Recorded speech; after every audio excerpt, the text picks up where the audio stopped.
Who exactly is lying to the president? Who? The president has announced the easing of the lockdown on the strength of a lie. Who is lying to the president? We've been locked down now for 5 weeks. Prior to the lockdown, they made us a commitment of testing 1,500 persons every day. 1,500 persons times 14 days is 21,000. Times 4 weeks is 42,000.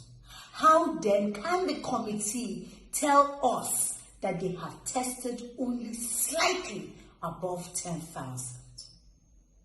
Today we're close to 2,000 persons who have tested positive to the virus. If we use the strength of 10,000 total already tested and 2,000 already infected, that places us at 20% infection. That's higher than every other country.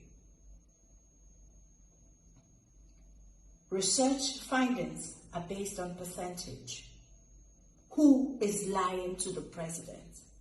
Because on the strength of a lie, he has approved an ease and he has also approved an increase in the number of people to be tested daily to 2,500. If they could not accomplish 1,500, then how are they able to achieve 2,500 a day? The nurses and doctors and all health workers are working extremely hard, breaking themselves into pieces just to save lives. And a few people are sitting in the comfort of an air-conditioned room and reaching agreements that empowers only their pockets. Why make a mess of people's effort? Why? You know, sometimes when I sit down and I think of some of the things that people sit in committees and come up with, I wonder what runs in their veins. Blood or water? Because they react like people who don't feel the pains of others. You have moved responsibility from yourself and you have hung it on the neck of the common masses. The same people that you are supposed to be protecting.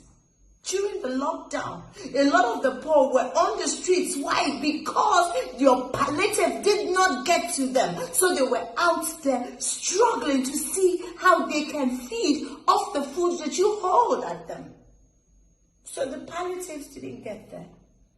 No one is empowered to carry out research. So research isn't going on. Nothing is going on. And now you are throwing people back in the streets. A street that you haven't fumigated, you haven't cleaned up, but you have told us that this virus is airborne and can stay airborne for 8 hours. I don't understand. Do you even assume that everyone is stupid? Let us take, for instance, Lagos State. With no traffic during the lockdown, they could not trace people who had contact with those who had tested positive to the virus. They couldn't trace them. So imagine now, with traffic, how they will trace anyone. And if someone needs help deliberately, how will the NCDC get to the person? I don't understand. Do we want to end up like Ghana, who lifted their lockdown prematurely and ended up with all the casualties that they have? Can we handle that casualty? Someone is lying to the president, and that person needs to stop. The president cannot be allowed to reach decisions on the strength of a lie. And Nigerians cannot live with this lie.